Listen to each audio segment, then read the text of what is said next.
Bonjour à tous, c'est Patricia Touré, j'espère que vous allez bien. Alors dans cette nouvelle vidéo, je vais vous parler d'amour. Alors il y a quelques semaines, j'ai lu, quelques mois même d'ailleurs, j'ai lu un livre qui était très intéressant qui s'appelle Les 5 langages de l'amour. Et oui, effectivement, l'amour a un langage, voire plusieurs langages. Donc les 5 langages de l'amour de Gary Chapman. En fait, j'ai lu ce livre il y a quelques mois. Et en fait, il expliquait, Gary Chapman, c'est en fait un conférencier conjugal, un conseiller conjugal, qui fait des séminaires un peu partout dans le monde et qui essaie de faire améliorer les relations dans un couple, homme ou femme. Et donc j'ai lu ce livre-là, et j'ai trouvé ça vraiment très très intéressant. J'ai pris quelques notes et voilà. Donc je vais vous partager ces langages avec vous. C'est-à-dire qu'effectivement l'amour, on a l'impression que l'amour a un seul langage. On aime d'une certaine façon et pas d'une autre. Alors que je peux me retrouver au Japon ou aux États-Unis ou au Rwanda ou peut-être aux Philippines, la façon d'exprimer l'amour n'est pas la même chose parce qu'il y a la culture qui joue, il y a la religion qui joue, il y a les coutumes qui jouent, il y a le contexte, il y a le milieu, il y a plein de choses qui jouent. Même dans un même pays, il y a différentes façons d'exprimer cela. Donc là, il a recensé 5 langages de l'amour. Donc 5 langages de l'amour. Après, chacun est libre de pouvoir écouter son cœur et d'identifier le langage qui vous convienne. C'est-à-dire que vous pouvez être dans un couple et avoir tous les deux des langages différents. Ce qui fait que dans un couple, il va y avoir beaucoup de conflits parce qu'on ne sait pas. C'est-à-dire que nous, on a été aimés d'une certaine façon.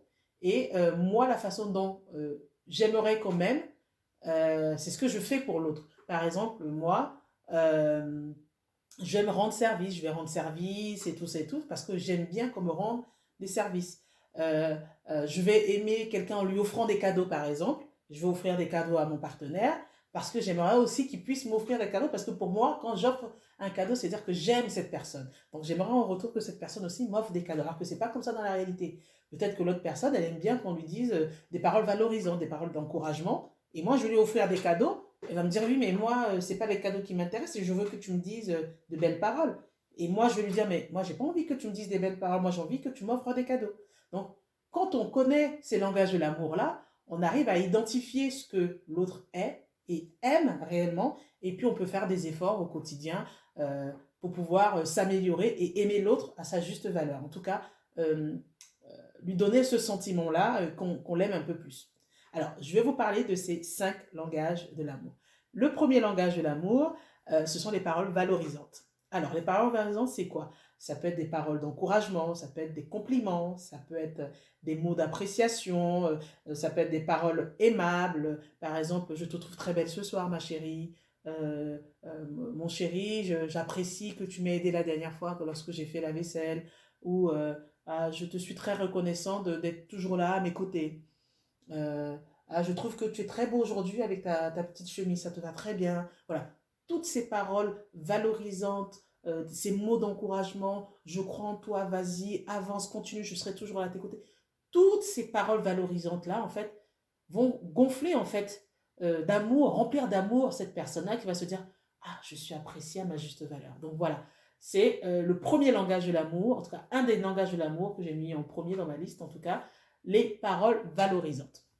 Le deuxième langage de l'amour, ce sont les moments de qualité. C'est quoi les moments de qualité? C'est les moments où vous êtes tous les deux, avec ton chéri ou avec ta chérie, et que vous passez du temps tous les deux à faire une activité, par exemple, ensemble. Par exemple,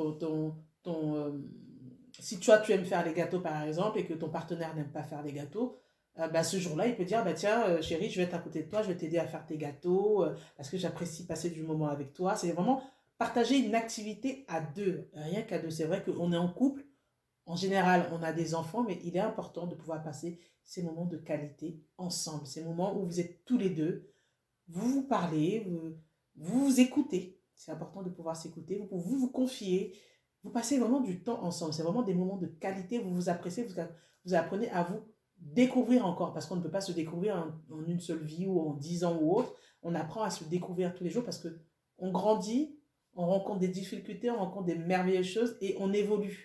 Donc ces moments de qualité-là nous permettent de partager ces moments d'évolution-là et ces moments d'amour intime sans forcément de relations sexuelles, mais ces moments intimes en soi. Donc c'était le deuxième langage de l'amour. Donc, le troisième langage de l'amour, ce sont les cadeaux. Effectivement, il y a des personnes, pour elles, quand on les aime, c'est-à-dire on leur offre des cadeaux. C'est peut-être pour ça que personnes pensent que telle personne peut être vénale ou autre.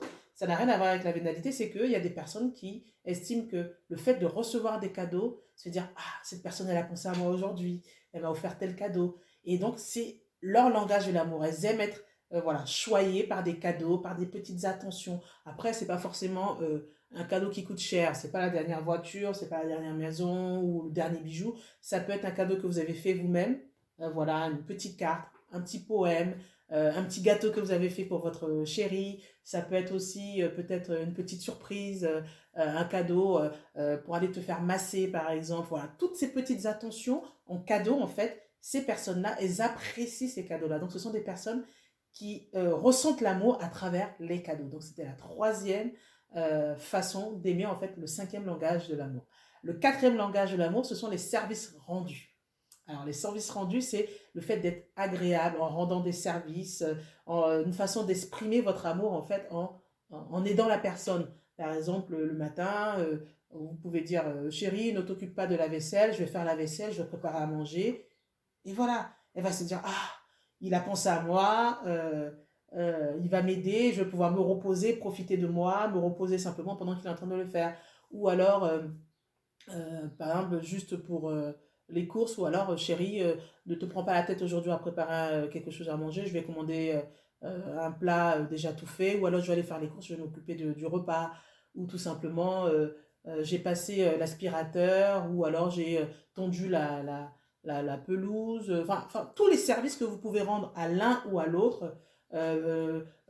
Chérie, aujourd'hui j'ai nettoyé la voiture, donc ne te prends pas la tête, elle est la nettoyer, elle est déjà nettoyée, elle est propre, elle est aspirée. Voilà, toutes ces petites choses-là que vous pouvez faire pour rendre service à l'autre, ça permet de la soulager dans son quotidien, et elle ressent de l'amour à travers ça. Et le cinquième langage de l'amour, c'est le contact physique, pardon. Tout ce qui est effectivement toucher, tout ce qui est caresse, tout ce qui est effleurement, tout ce qui est relations sexuelles, en fait. Il y a des personnes, pour elles, se sentir aimé, c'est avoir ce contact physique-là, être à côté de la personne qu'on aime, l'effleurer, la regarder, toucher. Il y a des personnes qui sont très tactiles et c'est comme ça qu'elles aiment être aimées.